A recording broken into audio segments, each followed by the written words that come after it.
지킵니다. 이렇게 지킵니다. 매년 5월 둘째 주일은 세계 각곳에서 어머니 주일로 지킵니다. 어버이 주일, 어머니 주일의 예배는 1913년부터 미국의 안나 자비스 군이라는 분이 시작한 행사이고, 그의 딸인 미스바 자비스 군의 활동으로 어머니날 국제협회가 조직이 되었습니다. 어머니날 카네이션을 달게 된 것은 필라델피아 한 교회 어린이가 어머니 돌아가신 날에 생전에 어머니가 좋아하시던 카네이션 꽃 하나름을 교회에 가지고 와서 어머니를 추모한 데서 시작되었다고 합니다. 그 외에 어머니가 살아계신 자녀는 빨간 카네이션을, 또 돌아가신 자녀는 자기가 흰 카네이션을 달고 그날을 축하했었는데, 최근에 와서는 하얀 카네이션을 쓰지 않습니다. 왜냐하면 어머니의 사랑은 언제나 내 가슴 속에 살아있다, 그런 마음으로 다 빨간 카네이션을 쓰게 되었다고 합니다. 우리나라에서는 1956년 국회에서 5월 8일을 어머니 날로 제정해서 지켜내려다가 이게 좀 어머니 편에 치우친 감이 있다. 그래서 어머니의 어자와 아버지의 버자를 따서 1974년부터 어버이날로 고쳐서 오늘에 이르게 되었습니다. 교회는 그래서 5월 둘째 주일을 어버이 주일로 지키고 있습니다. 이 어버이 주일의 의의는 참 어지러운 이 세대에 자녀들로 하여금 부모님의 은공을 기억하고, 또 부모들은 자녀에 대한 책임이 중대한 것을 각성케 하는 그런 일이라고 하겠습니다. 마치 구약의 마지막 선지자인 말라기가 예언한 대로 부모의 마음을 자녀에게 돌리고 자녀의 마음을 부모에게 돌리자 하는데 의의와 목적이 있겠습니다. 그렇습니다, 여러분. 우리가 하늘에서 떨어진 게 아니고 땅에서 솟은 것 아닙니다. 그런 부모의 사랑과 손길이 없었으면 오늘의 우리가 있을 수가 없습니다. 일생을 결혼하지 않고 살 수는 있어도 부모가 없이 우리가 존재할 수는 없습니다. 그래서 하나님은 내 부모를 주 안에서 공경하라, 이것이 옳으니라. 내 아버지 어머니를 공경하라, 이것이 첫 계명이니 이는 네가 잘되고 땅에서 장수하리라 했습니다. 이 계명이 하나님의 이름을 제시하면서 명령한 계명입니다. 부모님은 살아서 우리가 자라는 동안 하나님의 대리자입니다. 또 부모님은 하나님의 대리자의 그런 사명을 가지고 그 자녀들을 가르침으로 잘 키우고 기억하게 됩니다. 어버이날 또는 어머니날 그러면 한국말로 딱 떠오르는 단어가 있습니다. 효도라는 단어가 떠오릅니다. 어떻게 하는 것이 효도일까? 되게 먼저 어떻게 하면 효도일까 하고 생각하는데, 그렇게 생각해서 효도가 되지가 않습니다. 중요한 것은 부모님이 얼마나 나를 사랑했는가, 어머니 아버지가 나를 얼마나 사랑했는가, 그 사랑을 깊이 깨달으면 아무 일을 못해도 괜찮습니다. 그 사랑을 깊이 생각하고 감격할 때 그것이 효도입니다. 일전에도 말씀드렸습니다만, 진정으로 사랑하는 사람은 자기 사랑에 대해서 늘 아쉬움이 있습니다. 더 사랑할 수 있었는데, 더 줄 걸, 더 했을 걸, 그런 아쉬움이 남는다고 하는 것입니다. 또한 정말로 사랑하는 사람은 자기가 받은 사랑만으로 충만합니다. 내가 누구를 사랑하고 어떻게 살아보가 문제가 아닙니다. 내가 어떻게 효도를 하느냐, 이게 문제가 아니라고 하는 것입니다. 내가 얼마나 많은 사랑을 받았는가, 이것을 깨달으면 그 다음은 자연히 우러나오게 되어 있다고 하는 것입니다. 하나님을 사랑한다는 것도 똑같은 원리입니다. 우리가 하나님을 사랑한다고 하는 건 아주 지극히 작은 것에 불과합니다. 여러분, 하나님을 얼마나 사랑하십니까? 이렇다게 내릴 게 별로 없습니다. 있어도 작은 것에 불과합니다. 문제는 하나님의 사랑이 얼마나 큰가를 아는 것입니다. 그 사랑이 얼마나 큰지를 깨닫게 되면 그 다음에 사랑은 우러나오는 겁니다. 제가 존경하는 교수님이 계셨습니다. 저에게 목회 상담을 가르쳐 주셨고 제가 목회하는 동안 아주 큰 영향을 주었던 그런 상담학 교수였고 또 제가 부전공을 상담을 하게 된 그런 계기였습니다. 우연히 그분과 같이 있다가 잘 묻지는 않는데 혹시 해서 그냥 좀 신뢰되는 질문을 한 거죠. 어떻게 목사님이 되셨는지. 그런 질문을 잘 안 하잖아요. 너무 개인적이고 그래서 잘 하는데 교수님한테 어떻게 그런 자리에서 그런 질문을 하게 되었습니다. 그런데 그 동기가 너무 감명 깊어서 여러분과 같이 은혜를 나누고자 합니다. 이 교수님이 일제시대 때 징용을 당해서 강제로 일본군이 되어 징집되어 나갔습니다. 그 당시에는 나가면 대부분 다 죽는 겁니다. 살아서 돌아오는 일이 거의 없습니다.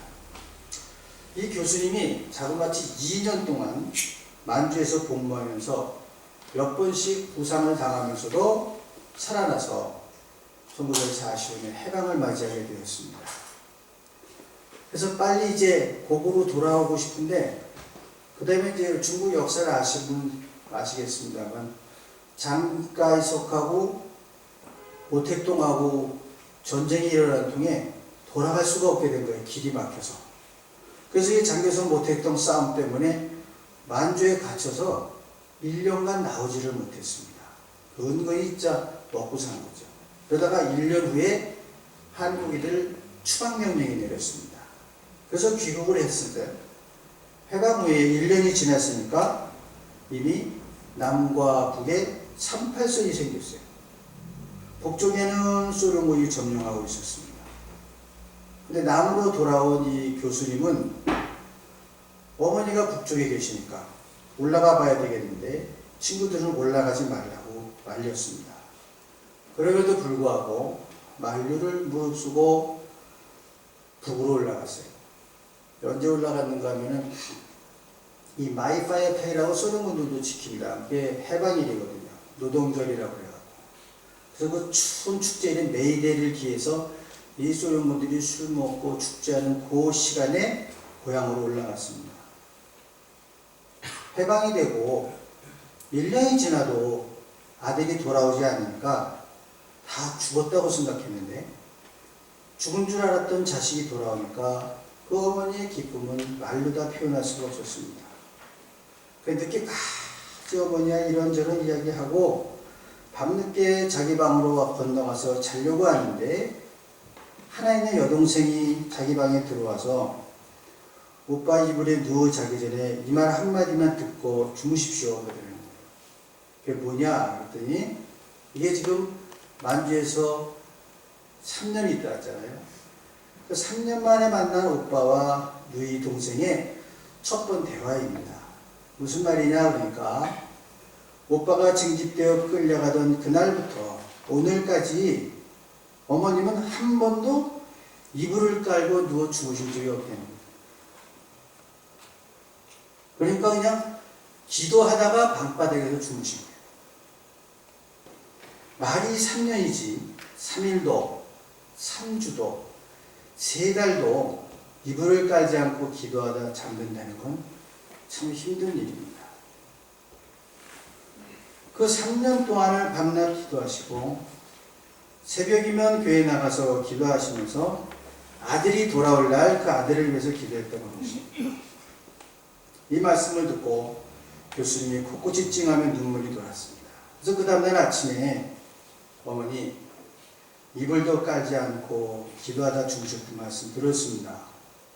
어머니 제가 무엇을 하면 좋겠습니까? 그때 아들 심정은 죽으려면 죽을 심정이었겠죠. 근데 어머니 이렇게 말씀하셨어요. 나야 내 아들이 목사 되면 좋지. 그래서 그 길로 평양신학교회로 해서 목사 안수를 받게 되었습니다. 그것이 그분이 목사님이 되신 동기였습니다. 여러분들 중에도 많은 분들이 오랫동안 자랐던 가정을 떠나서 고향을 떠나서 독일에서 공부하는 또 네덜란드에서 타향에서 공부하는 사람들이 많이 있습니다. 그러나 여기서 공부하고 어려운 시간을 보내는 여러분들보다는 오히려 유학을 보내놓고 안타까운 마음으로 걱정하고 기도하시는 부모님들의 마음이 더 안타깝고 불안하고 고통스러울지 모릅니다. 그분들이 어떠한 마음으로 어떻게 키웠고 어떻게 사랑하신 것일까? 끊임없이 우리를 덮어주시고 용서하시고 그랬던 사람들입니다. 그래서 사실은 가깝게는 그 부모님의 사랑을 통해서 하나님의 구속의 진리를 더 쉽게 깨닫게 된다고 합니다. 부모님은 늘 우리의 허물들을 덮어주셨습니다. 하나님도 우리들의 허물을 덮어주시고 보내주셨습니다. 우리가 산다는 것은 누군가 덮어줘서 사는 겁니다. 어렸을 때 우리 부모님은 계속 우리를 덮어주고 사셨습니다. 이불을 차고 자면 이불을 덮어주고 옷을 던져놓으면 옷으로 덮어주고 우리가 잘못하면 우리의 허물도 덮어주셨습니다. 어머니의 사랑의 눈에는 우리의 모든 허물됨을 보지 않으셨기 때문입니다. 아이들이 부모를 괴롭히고 어떨 때는 부모의 마음을 아프게 하려고 일부러 못된 짓을 할 때도 있고 어긋장을 놓을 때도 있고 부끄러운 짓을 해도 그 사랑으로 덮어버리기 때문에 허물로 보이지 않고 그냥 내 아들, 내 딸로 보여주신 것입니다. 우리 아들, 우리 딸을 불의한 자로 보지 아니하시고 덮어주시고 귀한 아들, 딸로 보아주셨다고 하는 것입니다. 여기서 생명이 있었고 여기서 우리 한 사람 한 사람의 인생과 역사가 있을 수 있었습니다. 예수 그리스도가 우리를 구원하시는 것도 같은 원리입니다.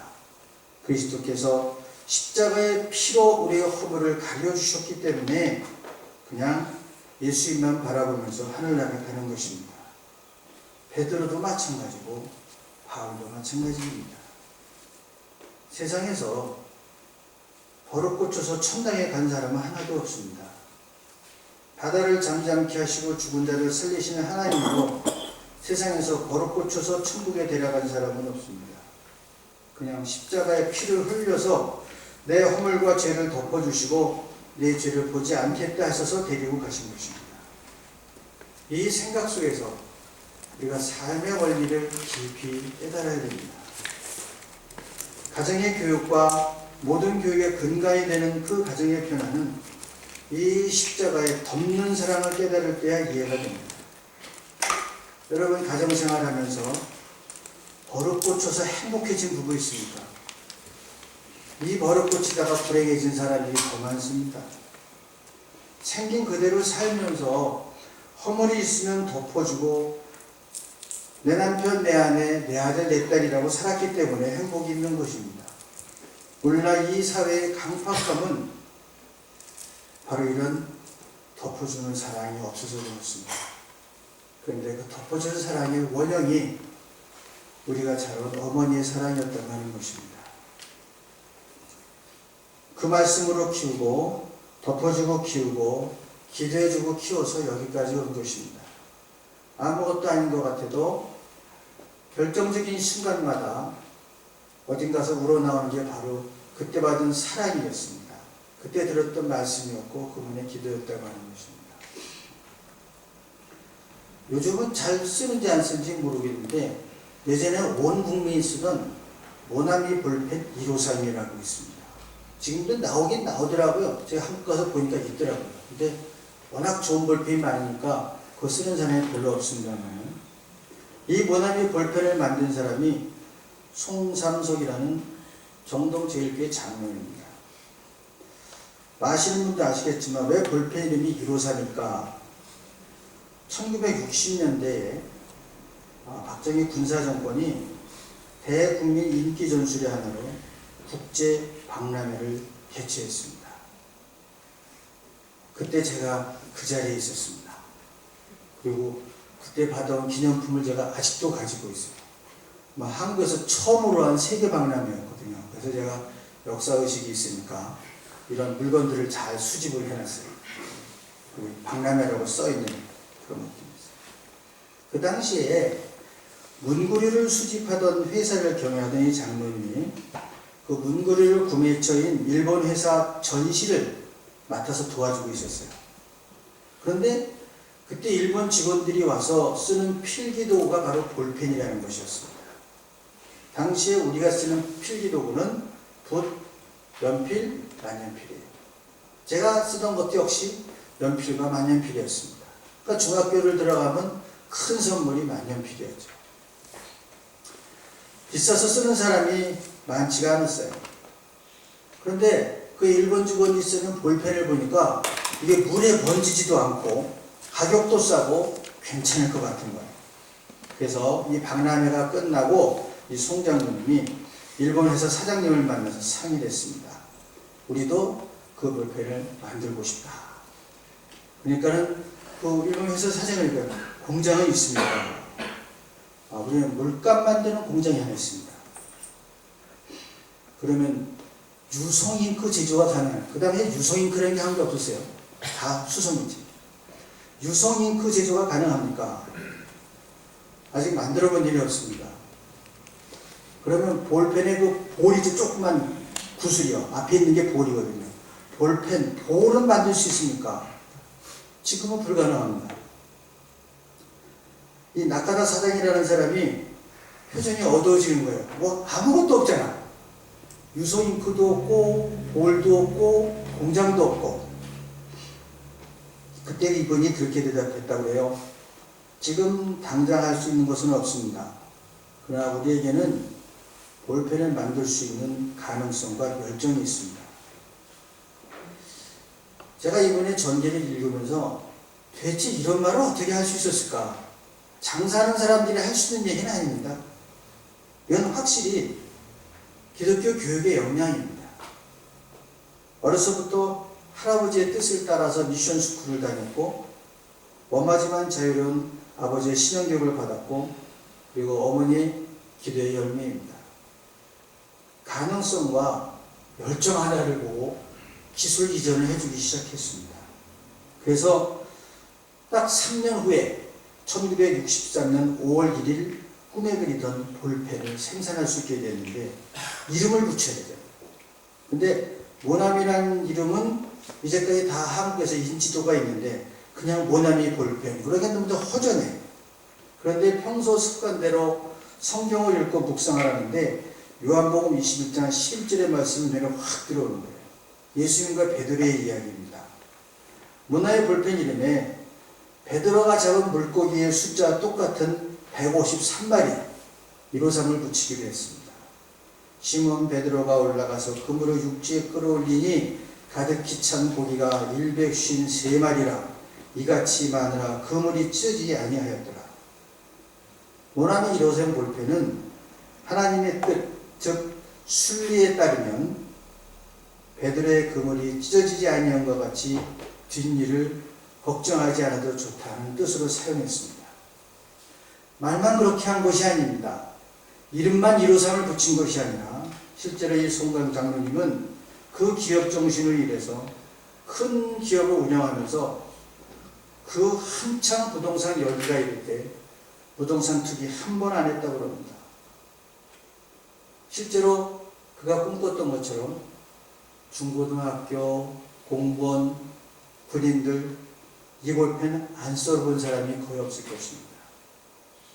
이것이 우리가 부모님으로 받았던 나도 모르게 내 마음에 있고 내 마음속에 담아있던 기도요 말씀이고 교육이었습니다.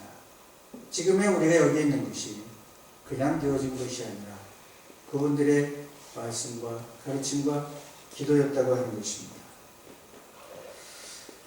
그런데 그 부모님이 기다리지 않고 가십니다. 정신 차려서 효도하려고 맘먹으면 가세요. 그래서 살아계실 때 효도하지 않으면 떠난 후에 후회합니다. 여러분 이런 시 다 아시죠? 어버이 살아실 때 섬기기는 다하여라. 지나간 후면 해달다 어이하리. 평생에 겹쳐 못하여 이뿐인가 하노라. 어버이날 나오시오 어지요 과저 길러님.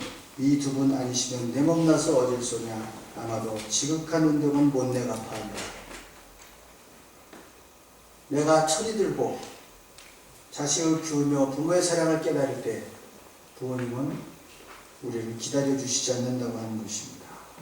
그래서 정말 이러한 어버이날, 어머니날 우리들이 깨달은 대로 사랑을 전하고 위해서 기도하고 또 섬기기란 다하여라. 그런 말씀입니다. 오늘 말씀은 그래서 부모님을 공경하라 그랬습니다. 이 공경하라고 하는 히베트라고 하는 단어는 뭐냐면 무겁다, 또 귀중하고 무겁게 여기라 그런 것입니다. 그래서 잠언 23장 25절에는 내 부모를 즐겁게 하며 너 낳은 어미를 기쁘게 하라 이렇게 했어요.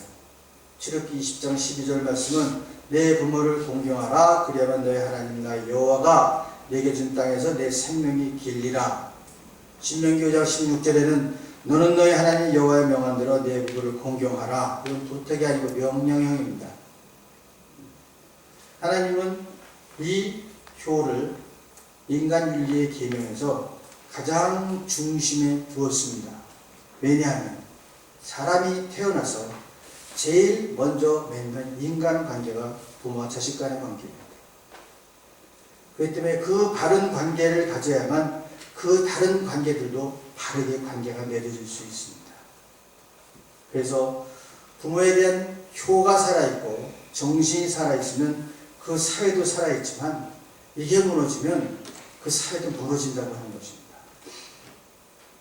대개 한 사회가 무너질 때 대표적인 현상이 두 개입니다.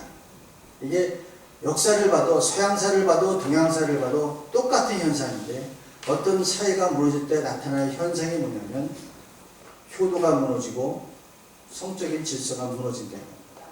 이 두 가지가 무너지는 현상이 말기 현상입니다. 부패가 많이 나게 되죠.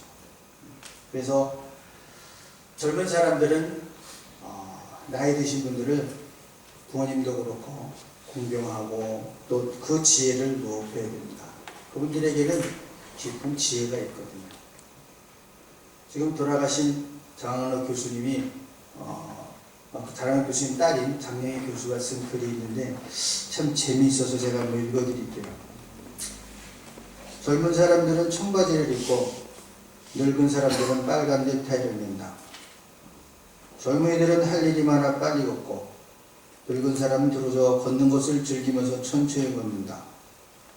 젊은이들은 늦게 자고 늦게 일어나고 노인들은 일찍 자고 일찍 일어난다. 젊은이들은 낭만적이라 비 오는 날을 좋아하고 노인들은 관절염 때문에 비 오는 날을 싫어한다. 이건 독일에서는 안 맞는 것 같아요. 맨날 배웁니다. 젊은 사람들은 컴퓨터가 없으면 못 살고 노인들은 TV가 없으면 못 산다.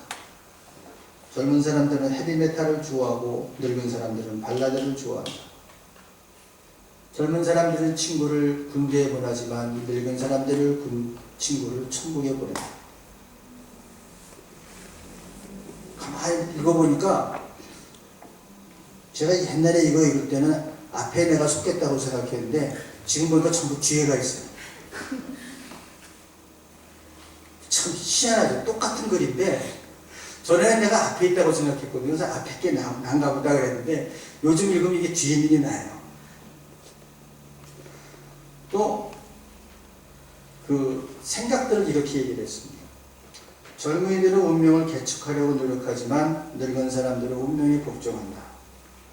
젊은이들은 이상적 세계를 꿈꾸지만 노인들은 있는 그대로 받아들인다.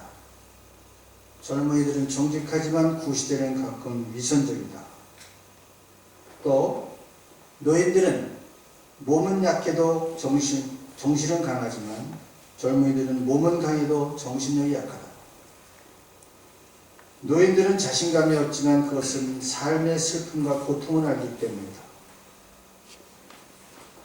노인들은 패션을 이해하지 못하지만 때로는 가난하게 살아 옷을 살 여유가 없어 경험이 부족해서 그렇다. 젊은 사람들이 패셔너블하게 입을 수 있는 건 부유한 세대에 살았기 때문입니다. 그러나 저희 세대만 해도 옷을 여러 개 갖고 입는 세대가 아닙니다. 청바지 2개에 티셔츠 3개 입으면 4년 대학을 다녔으니까요. 그게 무슨 패션이라는 게 없어요. 젊은이들은 경솔하고 경박하지만 노인들은 현명하고 사고가 깊다. 젊은이들은 먼저 행동하고 후에 사고하지만 노인들은 생각하고 나서 행동한다. 노인들의 삶의 기다림에 익숙해 인내심이 깊지만 젊은이들은 성급하고 인내심이 부족하다. 그걸 이렇게 비교해놓은 글을 보면서 배워야 될 게 많다 하는 생각을 합니다. 여러분 부모님들이 그냥 구시대의 사람 같지만 그분들에게는 깊은 지혜가 있습니다. 젊은이들에게는 이상과 현실이 있으나 과거가 없습니다. 화려한 꽃이 있으나 뿌리가 없습니다. 지식은 많으나 지혜가 없습니다. 우리 어머니 아버지는 그 평생을 통해서 많은 눈물과 또 많은 희생과 뼈아픈 고통을 통해서 얻어진 높은 경험과 그를 통한 지혜가 있습니다. 우리는 그 지혜를 들어야 되고 공경해야 되고 그리고 순종해야 됩니다. 예교대입니다. 사랑하는 여러분, 여기 계신 분들은 지금 부모님이 살아계셔서 여러분들이 전화통을 붙잡고 효도할 수 있는 분도 계시지만 효도를 알만할 때 이미 다 떠나셔서 효도할 그 마음은 있어도 떠나가신 부모님을 추모해야 되는 분들도 있습니다. 이 모든 마음들이 모아져서 우리 이 교회와 이 사회가 부모님을 공경하고 자녀들을 바르게 말씀으로 키우면서 복된 가정, 복된 사회 이루는 저희 공동체 되시길 주님의 이름으로 간절히 축원합니다. 기도하시겠습니다. 자비하신 아버지 하나님, 가나안을 향해 우리를 이끄시는 아버지 하나님, 주 안에서 한 가족이 되어 우리가 신령한 만나를 나누게 하심을 감사합니다. 창세 때에 주어진 유일한 공동체 가정의 아름다움을 오늘 저희들에게 회복시켜 주시기를 기원합니다. 부부들의 협력과 사랑, 부모와 자식 간의 희생과 순종, 형제 간의 우애가 이 세상의 찬바람을 넉넉히 막아갈 수 있게 하여 주시옵소서. 오늘은 어버이 주일입니다. 우리에게 고마우신 어버이를 주셨음을 감사합니다. 평화 안정과 장수의 비결이 효대에 있음을 알고 주 안에서 부모를 공경하는 자들이 되게 하여 주시옵소서. 여호와를 경외함으로 지혜를 얻게 하시고 이 지혜로 부모를 기쁘게 해드리며 그 길에 어긋나지 않는 삶을 살게 하여 주시옵소서. 사랑의 하나님, 보이는 부모를 공경함이 곧 영의 아버지를 경외하는 것으로 이어지게 하사 영육 간의 자녀다움을 드러내게 하여 주시옵소서. 심지어 부모 자식까지 무너지는 오늘과 같은 이 세상 속에서 저마다 홀로 독방에서 자기 삶의 수렁을 파고 있는 이 오늘의 어두운 세대 속에서 주님의 보혈로 주의 사랑의 줄로 묶어주시고 녹여주시옵소서. 주님, 이 좋은 날 부모 잃은 고아들, 자식 잃은 어버이들, 사별한 부부들, 어쩌다 불치의 병으로 앓는 이들, 그리고 남과 북에 서로 헤어져 사는 이들에게 주님 하늘의 위로와 평강으로 어루만져 주시옵소서. 오늘 주시는 말씀을 통해 주 안에서 부모를 공경함으로 우리 한 사람은 물론 나아가 후손들과 이웃사회의 번영을 가져오게 하여 주시옵소서. 예수 그리스도 이름으로 기도하옵나이다. 아멘.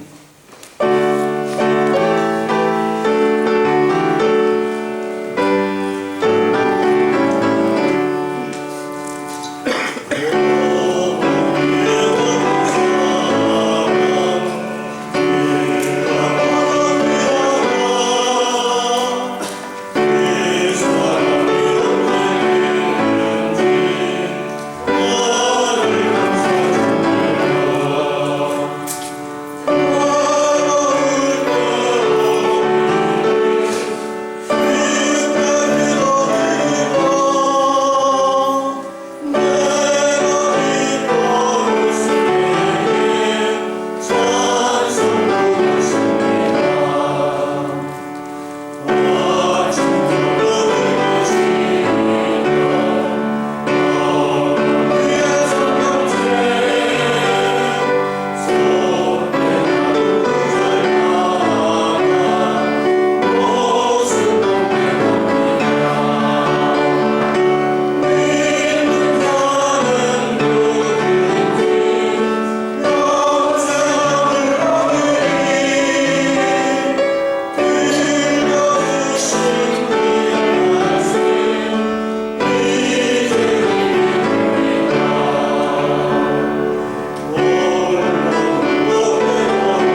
모두 일어나셔서 동행성 드리겠습니다.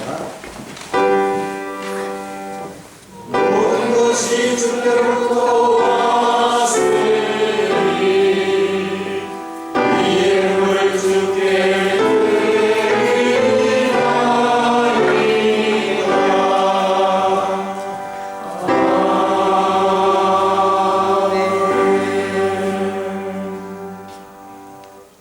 자비하신 아버지 하나님 감사합니다.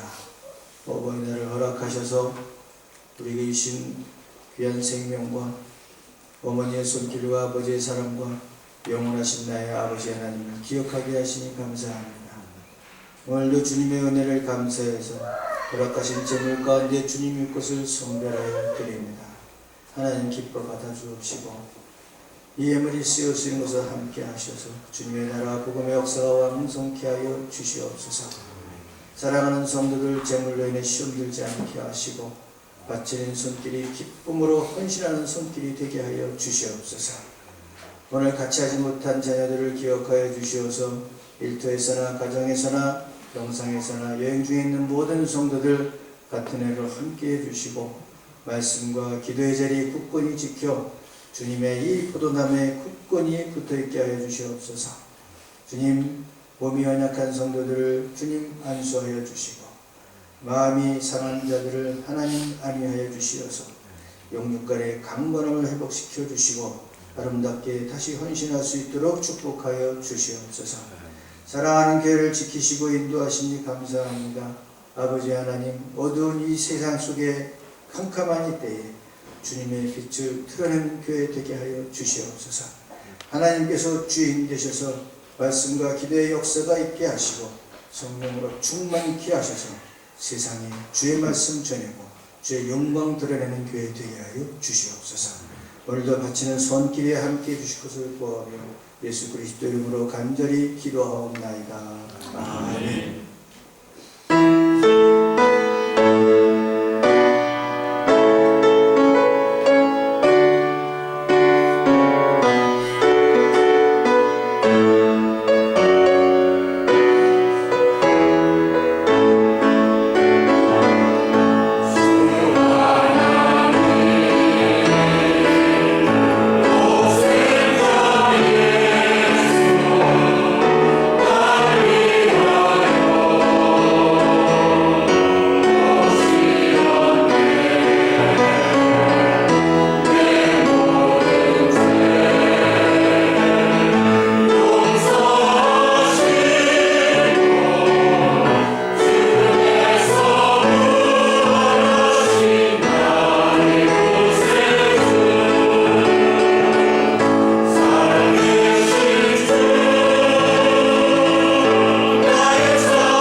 세상으로 나아가십시오. 여러분의 착한 행실을 통해 하늘에 계신 아버지를 찬양케 하십시오. 주께서 여러분을 통해 선교를 계속하십니다. 이제는 우리의 구주 예수 그리스도의 은혜와 아버지 하나님의 무한하신 사랑하심과 성령의 감화 감동 교통케 하심이 여기 모인 당신의 사랑하는 백성들 위해 지금으로부터 영원토록 함께하여 주시기를 간절히 축원하옵나이다. 아멘.